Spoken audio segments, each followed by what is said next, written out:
미국엔 나스닥, 우리나라엔 코스닥이 있다면 뉴스쇼에는 뉴스닥이 있습니다. 뉴스쇼 증권시장 뉴스닥. 국민의힘의 김재섭 의원 그리고 민주당 전용기 의원 어서 오십시오. 네, 안녕하세요. 김재섭입니다. 안녕하세요. 전용기입니다.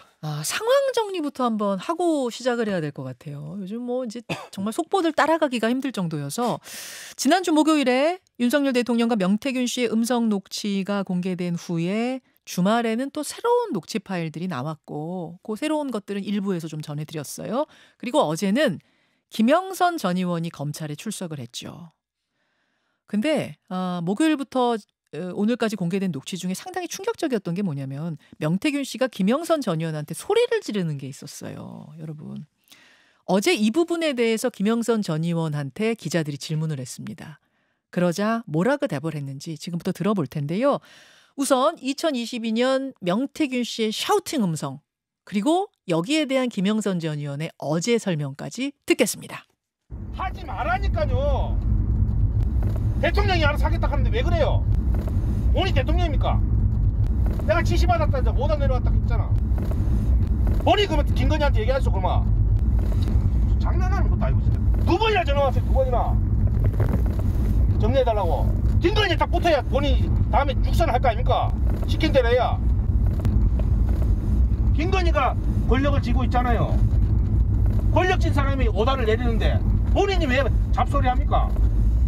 명태균 씨가 호통을 치든 말든 간에 그 사람이 한국말은 끝까지 들어봐야 돼요. 무슨 얘기를 하는지 끝까지 들어봐야 된다. 그래서 김건희 여사가 끝까지 들으려고 한 거는 어느 정치인보다 낫다. 권력을 쥔 사람이 오더를 내리는데 왜 잡소리를 합니까? 명태균 씨가 막 이렇게 호통을 쳐요. 그러니까 지금 이제 그 부분은 여기에서 빠져 있는데 김영선 전 의원이 아니 그게 아니고 뭐 이렇게 또 조그맣게 이야기를 하죠. 어제 기자들이 물은 거예요. 아니 왜 저렇게 명태균 씨가 막 소리 지르고 그랬어요. 그러니까 한국말은 끝까지 들어봐야 돼요. 그래서 내가 끝까지 들어보려고 그냥 호통치는 걸 그냥 둔 거다. 이게 김영선 전 의원의 말인데 김재섭 의원 네. 어떻게 들으셨습니까? 저는 저 김영선 의원이 무슨 말씀하시는지 잘 모르겠어요. 그래서 저 이야기를 좀 계속 곱씹고 있는데 예. 본인이 무슨 말씀하시는지도 잘 모르는 것 같고, 그러니까 이 명태균 씨로부터 뭐 일정한 도움들을 받았다고 알려져 있는데 뭐 그러다 보니까 뭐 가스라이팅 비슷하게 당한 게 아닌가 좀 싶은 생각도 좀 들어요. 그게 무슨 말씀이세요? 그러니까 명태균 씨로부터 예. 뭐 이른바 그냥 말 그대로 가스라이팅인 거죠. 어. 좀 약간 뭐 정서적으로도 뭔가 의존하게 되는 뭐 아하. 그런 게 되다 보니까 저는 본인이 설명할 수 없는 그리고 설명이 안 되는 이야기들 저렇게 막 하는 것 같아요. 전용기 의원은 어떻게 들으셨어요? 그러니까 저 말씀의 뉘앙스부터 그런 풍기는 이제 느낌 이런 것들을 봤을 때 굉장히 많이 의지하고 있구나라는 생각이 들었습니다. 그러니까 명태균 씨가 김영선 전 의원을 대할 때 굉장히 그 김건희 여사와의 녹취를 많이 들려줬다는 건 아닙니까? 그러니까 지금까지도 녹취록이 계속적으로 나오는 이유가 많은 사람들한테 그 녹취를 들려줬기 때문에 그 사람들이 명태균을 인정하기 시작했다는 겁니다. 이 사람이 진짜 권력자들과 가깝다. 그러다 보니 김영선 전 의원조차 실제로 명태균 씨가 김건희 여사랑 가깝다고 믿었던 것 같고 그러니까 한국말을 끝까지 들어봐야지라고 하면서 무슨 말을 하는지를 들어봤던 것 같아요. 그러면서 의지하게 된 것이고 저는 앞으로 더 나올 사실들이 굉장히 많을 것 같다는 느낌을 다시 한번 받았습니다. 그러니까 김영선 의원이 하는 이야기를 딱 들어봤을 때 정말로 더 많은 사실들이 숨겨져 있구나. 저 정도로 의지할 수가 있을까? 이런 생각이 드는 거죠. 도대체 뭐까지 들려줬길래 오선의 김영선 의원이 저렇게 명태균 씨라는 어떤 사람 앞에서 저렇게까지 꼬리를 내릴 수 있나? 그렇죠. 지금 만약에 본인의 예. 그 명예 회복이라든지 여러 가지 상황을 봤을 때 더 자신 있고 당당하게 나갈 수 있었단 말이죠. 본인은 뭐 검찰 조사까지 받았지 않습니까? 네. 그런 상황인데도 갑작스럽게 한국말을 끝까지 들어봐야 되잖아요. 그리고 김건희 여사도 끝까지 듣기 때문에 다른 정치인보다 낫다라고 애초에 꼬리를 올릴 수 없는 그런 상황이 돼버린 거죠. 그러면 이런 모습들을 봤을 때는 예. 어디까지 들었길래 저렇게까지 할까라는 생각이 들 수밖에 없다. 저는 그렇게 봅니다. 명태균 씨가 그런 김건희 여사 목소리, 뭐 윤석열 대통령 목소리를 이렇게 수시로 들려주면서 가스라이팅을 했다면 그러면 지금 김건희 여사 목소리 녹취록도 있겠네요. 저는 명태균 씨가 가지고 있다고 생각을 하거든요. 명태균 씨는 물론 있고 네. 민주당 제보 되게 많다면서요. 지금 엄청나다면서요. 아. 그 중에도 있을 가능성이 개연성이 있어 보이네요. 저는 그 부분까지는 아직 모르겠습니다. 왜냐하면 저희 내부에서도 굉장히 극비로 운영을 하고 있어요. 왜냐하면 저도 운영위원회에서 지난주 금요일 날 네. 운영위원회에서 이런 녹취도 틀고 했는데 예. 언론 보도 나온 내용만 틀었거든요. 그런데 기본적으로 뭐 제보자 보호라든지 법률 검토 단계가 있기 때문에 저희가 저희 내부에서도 굉장히 극비로 하고 있는 겁니다. 사실 국민의힘에서도 뭐 조작됐다 계속 이런 얘기하지 않습니까? 네네. 저희도 그런 내용은 전혀 없고 법률적 검토까지 끝났다라고 하니까 더 자신 있게 말씀을 드리는 거거든요. 목요일에 공개된 대통령과 명태균 씨 녹취 그거 편집되고 뭐 이런 건 전혀 없어요? 편집을 시켰죠. 왜냐하면 그 제보자의 보호, 신변 보호라든지 다양한 그 법률적인 내용들 때문에 저희가 편집은 했습니다. 그러나 국회 운영위원회에서 조작 의혹을 제기했을 때 아니 우리는 자신 있다. 그러면 전체 녹취 한번 틀어볼까요? 라고 이야기하니까 국민의힘에서 막았던 게 있거든요. 그러니까 사실 여러 가지 측면들을 다 떠나서더라도 편집은 했습니다. 그러나 내용의 이것은 왜곡은 없었다 그런 그렇습니다. 말씀이신 그 거죠? 제보자 보호라든지 다른 측면 때문이지 내용의 왜곡은 전혀 없었기 때문에 조작은 아니다. 변하지 않는 거는 윤석열 대통령께서 말씀하셨던 거는 그대로 남아 있지 않습니까? 저 조작은 없었습니다. 김건희 여사 목소리가 있느냐라는 질문이 지금 주말 내내 모든 언론이 하고 있는데 민주당 의원들이 시원하게 답을 안 하시더라고요. 근데 또 기자들이 취재한 것에 의하면 있다 이런 얘기가 나오고 있어서 좀 헷갈려요. 녹취가 굉장히 많다라는 이야기는 저도 들었습니다. 굉장히 녹취가 많고 김건희 여사의 뭐 육성 녹음이 있을 수도 있다라고 하는 내용까지는 들었는데 이것이 사실인지 여부는 조금 더 봐야 될 것 같습니다. 오케이, 그 정도면 괜찮습니다. 그러니까 확정적으로 말 못하지만 김건희 여사 녹취가 있을 가능성이 있단 말은 들었다. 네. 오케이. 김재섭 의원, 지금 민주당에서는 대통령과 명실 관계가 상당히 깊었다는 거를 볼 수 있다. 그리고 취임 후에도 지속된 게 분명하다. 이런 지금 입장이거든요. 근데 대통령실에서는 무슨 소리냐. 관계를 매몰차게 끊기가 어려워서 그냥 오는 전화 받은 정도고 저 취임식 전날 그 전화도 그냥 전화 걸려왔는데 매몰차게 박절하게 못하니까 뭐 그냥 듣기 좋게 얘기해 준 것뿐이다. 이런 해명 같아요. 어떻게 생각하세요? 듣기 좋은 얘기를 여당한테도 좀 해주셨으면 좋겠는데 지금 제가 좀 걱정이 되는 거는 이 대통령과 여당 사이의 정보 비대칭이 너무 심하다는 거 그리고 민주당과 여당 사이의 정보 비대칭이 너무 심하다는 거예요. 그러니까 녹취가 얼마큼 나와 있는지 모르고 대통령이 어디까지 말씀하셨는지 내용을 모르는 상태에서 여당도 분명히 무언가를 대응은 해야 되지 않겠습니까? 그렇죠. 그러다 보니까 현재 녹취에서 확인 가능한 법적인 위법성 여부 정도만 이야기를 여당에서 하고 있는데 그게 국민들 들으시기에 못마땅할 거거든요, 분명히. 왜냐하면 이거는 정치적인 문제고 도의적인 문제고 이 대통령의 어떤 과오 이런 건데 이것을 가지고 우리가 법적으로 옳다 그르다만 가지고 이야기를 하고 있으니까 국민들이 듣고 싶은 대답을 못 듣고 있는 거예요. 근데 거기는 뭐 여당이 여기에 대해서 적극적으로 얘기할 의지가 없어서가 아니라 정보의 비대칭성이 너무 심하다는 진짜 거죠. 몰라서 지금 어떻게 할 수가 없다 그 말씀이세요. 그렇습니다. 솔직하게 말씀해 주세요. 정말 지금 모릅니다. 국민의힘 의원들 분위기 어때요? 주말에 어땠어요? 뒤숭숭한 것 같아요. 확실히 뒤숭숭하고 이제 위기의식을 당연히 느끼는 거는 모든 의원들이 공통적으로 느끼는 건데 그러나 지금 계속 이제 이 여당 내에서도 고민인 것이 어디까지 우리가 이야기를 할 수 있겠느냐. 그러니까 예를 들면 이번에도 대통령실의 해명이 저는 뭐 적절하지 못했다고 생각하는 이유가 그 전에도 대통령은 뭐 예를 들면 언제 이후로는 대화한 적 없다라고 했는데 그게 바로 논박이 돼버렸고 경선 때까지만 했고 그 후엔 끊었다 이랬죠. 논파가 돼버렸고 이번에 대통령실 해명도 들어보면 공천 관련된 지시한 적 없다라고 했는데 녹취록 내용이랑 정반대되는 내용이잖아요. 녹취록에는 공천 관련된 이야기가 들어있고 대통령실 해명은 공천 관련된 이야기가 없다고 하니까 공식적인 해명이 육성과 정반대되는 내용이니까 국민들 들으시기에는 이거 뭐야 이렇게 되는 그럼 대통령 거거든요. 거짓말했다는 얘기야? 이렇게 되는 거죠. 그러니까 대통령이 거짓말하거나 아니 그날이 지금 취임식 바로 전날인데 대통령이 그 사람하고 통화하면서 막 거짓말로 공천 얘기를 하고 그런 게 맞아? 이제 국민들이 이렇게 되는 거죠. 아니면 대통령실이 거짓말하고 있거나라는 거잖아요. 이제 이런 차원에서 접근을 해서 설명을 해드려야 되는데 우리는 이제 법적인 여부만 다투게 되는 거니까 당연히 국민들 입장에서는 화가 나시는 거죠. 그러니까 대응이 안 된다는 게 제일 큰 문제인 것 같아요. 한동훈 대표가 주말에 고민이 깊었던 걸로 아는데 오늘 무슨 입장을 낼 거라고 보시고 무슨 입장을 내야 한다고 보십니까? 제가 사실 그게 감이 잘 안 잡히는 게 예.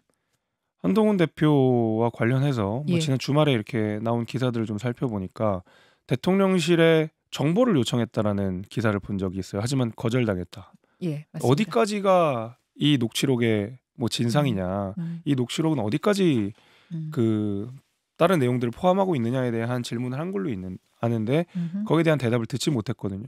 그럼 한동훈 대표의 입지도 좁아질 수밖에 없는 겁니다. 이거를 무조건 잘못했다, 무조건 나쁘다라고 할 수는 없는 노릇이고요. 그렇다고 해서 잘했다고 할 수 있는 노릇은 더더욱 아닌 거고요. 그렇죠. 이거는 뭐 법적으로 나쁘지 않다. 이 얘기는 앞서 말씀드린 대로 국민 눈높이에 맞지 않는 내용이고요. 네. 그래서 저는 한동훈 대표가 무슨 말을 할지 저도 궁금한 진짜 상황입니다. 모르시겠어요. 진짜 모르겠어요. 저도 진짜 모르겠어요. 전용기 의원 아시겠어요? 아니, 답답할 거예요. 하하. 똑바로 된 해명이 안 되거든요. 심지어는 운영위원회에서도 대통령실조차 본인들도 당황하는 기색이 역력했습니다. 그래요. 계속적으로 대통령실이 해명했던 것과 네. 나오는 팩트들이 다른 거예요. 기본적으로 대통령실에서는 아까 말씀하신 것처럼 언제 연락을 끊었다 했는데 추가적으로 녹취가 나왔고 네. 그럼 대통령 된 이후에는 명태균 씨와 통화한 적이 없느냐라고 했던 이야기에 저는 절대 없다고 들었습니다. 위증의 그 각오를 하면서까지 비설장 말씀하셨는데 어저께 또 다른 보도 보니까 대통령이 된 이후에도 연락을 했다는 게 나오지 않습니까? 이제 명시 목소리로. 그렇죠. 예. 그 주장이긴 하나만. 대통령이 또 전화 왔어 뭐 이런 거죠. 예, 맞습니다. 그래서 어디까지가 팩트고 어디까지가 사실이고 그리고 이게 정말로 대통령이 우리한테 말씀을 잘 안 해주시는 건가라는 생각도 들 거예요. 그러다 보니 답답할 겁니다. 자, 아유 뭐 이 얘기하다 보니까 키워드 확인도 안 했네요. 아하. 두 분이 골라오신 뉴스당 오늘 상한가 한가 일단 확인해 볼 텐데 아마 이 맥락 어딘가에 있을 것 같습니다. 김재섭 의원은 뭘 골라오셨습니까? 저는 이재명 방탄 거야 장외 집회 민주당 하한가 이렇게 가져왔습니다. 이재명 방탄 장애 집회 하한가. 자, 전용기 의원. 저는 지지율 최저치 이제 시작 윤석열 대통령 하한가 가지고 지지율 최저치 윤석열 대통령 하한가 골라오셨는데요. 김재섭 의원이 골라오신 키워드 그 민주당의 네. 주말 장애 집회. 일단 장애 집회에서 어떤 이야기가 나왔는지 이재명 대표 목소리 그리고 김민석 최고위원 목소리 듣고 오죠. 대통령은 이 나라의 지배자가 아니라 국민의 공복임을 인정할 때까지 함께 포기하지 말고 싸웁시다. 부부 날강도는 박정희와 전두환보다 더 무서운 철퇴를 맞을 것입니다. 특감이든 탄핵이든 개헌이든 대한의 봄으로 이어질 것입니다. 부부 날강도 이런 네. 표현도 수석 최고위원 입에서 나왔을 정도로 그러니까요. 분위기 상당히 격앙됐는데 이 키워드를 꼽아오신 이유는요? 그 두 가지인데요. 하한가로 말씀을 드린 이유가 지금 뭐 앞서 말씀드린 대통령의 녹취록도 나오고 되게 그 국정 지지율이 아주 낮은 상황인데 네. 말 그대로 이 집회에 불이 좀 안 붙는 것 같아요. 두 가지 이유로 생각합니다. 하나는 이 원래 장외 집회라고 하는 것은 소수 야당에게 주어지는 뭐 정치적 행위이고요. 그것도 마지못해 어쩔 수 없는 상황에서 하는 건데 지금은 민주당이 야권이 190석이 넘는 상황 속에서 굳이 이 장외 집회를 해야 되는 이유가 무엇이냐에 대한 물음이 하나가 있을 테고요. 두 번째는 이 흥행 실패의 가장 큰 이유가 결국에는 지금 김민석 최고의 이야기나 그 이재명 대표의 이야기나 대통령 끌어내리자는 소리거든요. 근데 그 대통령을 끌어냈을 때 그 다음 반대급부가 뭐냐? 이재명 대통령이거든요. 근데 그거에 대해서는 국민들이 이건 좀 아니지. 윤석열 대통령 싫다 하더라도 그 반사 효과를 이재명 대표가 누리는 건 그건 좀 아니지라는 이유 때문에 이 집회가 불이 안 붙는 것 같아요. 아까 김재섭 의원은 대통령실의 해명 참담하고 대통령의 저 육성 문제 있고 문제 네. 있다고 다 지적하셨지만 그럼요. 그렇지만 민주당의 장외 집회도 동의하기는 어렵다 그 말씀으로 정리하면 그렇습니다. 됩니까? 네. 자, 전용기 의원. 저희는 민주당 장애 집회 굉장히 성공했다고 보거든요.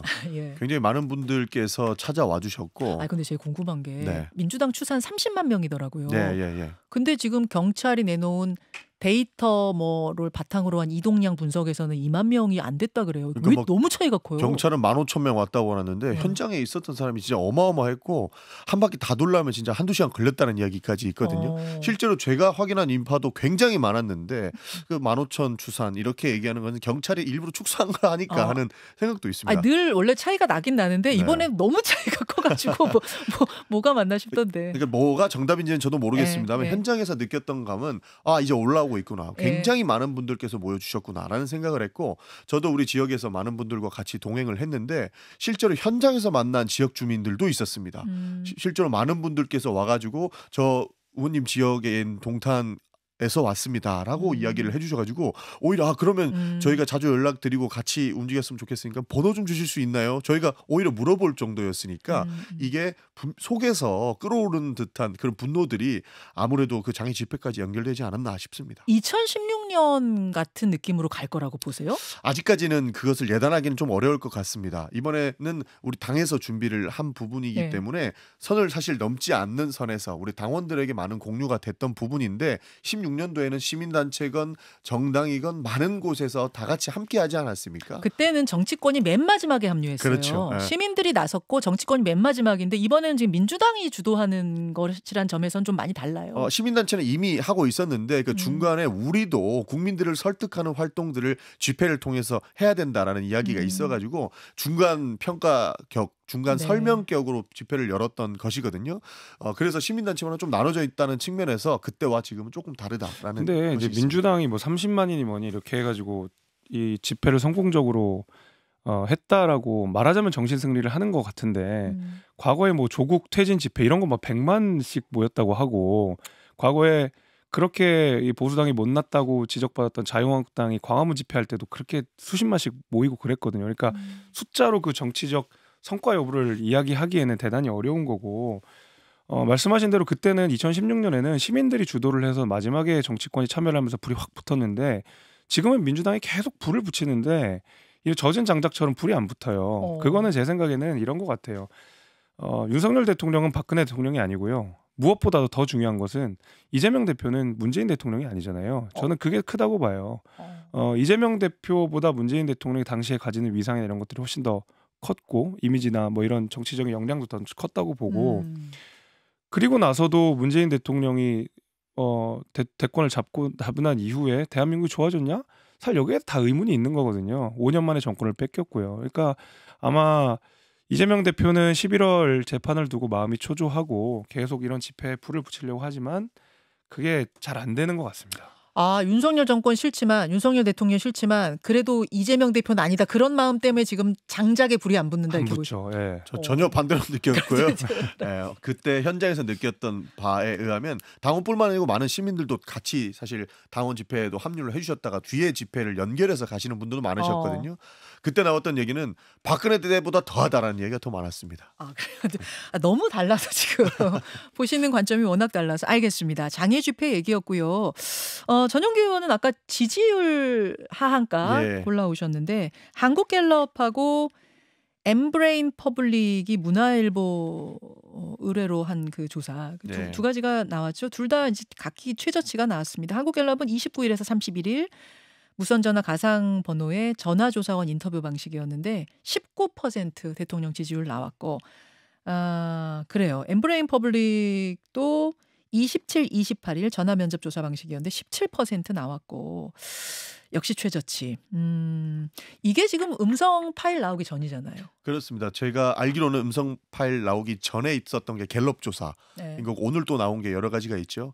그러나 뭐 어디 거가 중요하다 막 이런 내용보다는 기본적으로 최근에 나온 여론조사가 윤석열 대통령을 최저치로 만들어 버렸죠. 그러나 음성 파일이 지속적으로 나오고 있고 이와 관련된 근거들이 속출하고 있고 대통령실 해명은 정말 말도 안 되게 뒤집히는 상황이 연출된 걸 봤을 때 이제 시작이다라는 생각이 안 들 수가 없다고 봅니다. 이 음성 파일 대통령 육성 파일 나온 후에 여론조사가 이제 이번 주말에 발표가 될 텐데 어느 정도나 나올 거라고 보세요? 한국갤럽 기준으로? 한 2, 3%는 그냥 더 떨어지지 않을까 싶은 생각입니다. 2, 3% 포인트. 왜냐하면 그래도 대통령실의 입장을 신뢰해야 된다라는 그런 중도층들이 있을 것이거든요.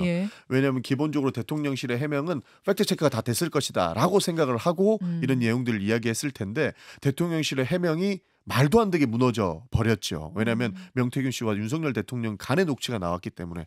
그렇기 때문에 대통령실의 해명이 이렇게까지 달라져? 라고 하는 중도층들이 이제는 이탈할 가능성이 더 높다고 보는 겁니다. 자, 2~3%포인트는 그냥 한 번에 쭉 빠지지 않겠느냐. 그러면은 15%대가 깨질 수도 있다는 얘기예요? 저는 충분히 가능성이 있지 않나 싶은데 속도는 조금 이렇게 벌어질 수는 있겠지만 결국엔 떨어질 거라고 보고 있습니다. 저도 그거보다 더 떨어질 가능성이 있다고 좀 더요? 보는 게 왜 그러냐면 이 녹취록의 파장이 당연히 이번 여론조사에는 반영이 될 테고 그 정권은 아주 일부만 반영됐다고 하니까요. 하루 반영됐다더라고요. 예. 한국갤럽.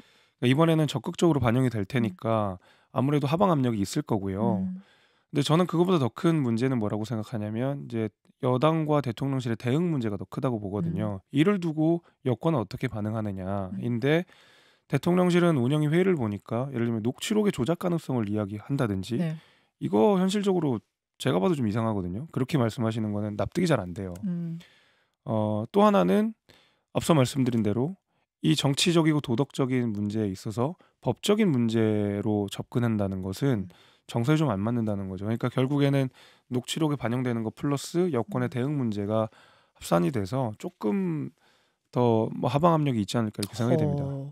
그러면 그걸 막기 위한 대통령실의 몸부림이 있어야 될 텐데 네. 어떤 카드가 필요하냐. 안철수 의원은 뭐라고 했냐면 법적 운운 뭐 이런 거 하지 말고 대국민 사과하셔라 요구했거든요. 김재섭 의원 뭐가 나와야지 그나마 그 하방으로 떨어지는 민심의 압력을 좀 막을 수 있겠습니까? 사과는 당연히 해야 되는 당연히 것 같고요. 해야 하고요. 저는 당연한 것 같고요. 해명을 잘 해야 될 것 같고요. 그 다음에는 대대적인 뭐 국정 쇄신이 있어야 될 것 같아요. 눈에 보이는 쇄신이 있어야 될 것 같아요. 예를 들면 뭐 인사들 대대적 인사? 대통령 참모들 인사 개혁도 있을 수 있을 거고요. 이런 식으로 눈에 보이는 뭔가가 있지 않으면 이제는 국민들께서 대통령실에 힘을 잘 안 실어주실 것 같아요. 전용기 의원. 이제 신뢰의 문제이기 때문에 해명하면서 닦아야 됩니다.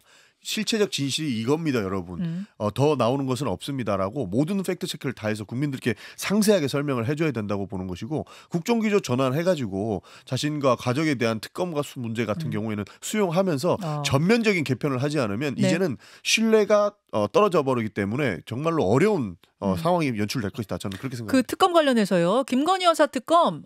한동훈 대표가 원하는 것 다 조항들 빼줄 테니 그거 받으시오라고 민주당이 어제 적극적으로 의견 냈거든요. 김재섭 의원 어떻게 보십니까? 받을 가능성 있습니까? 이른바 독소 조항 다 빼준다 하면?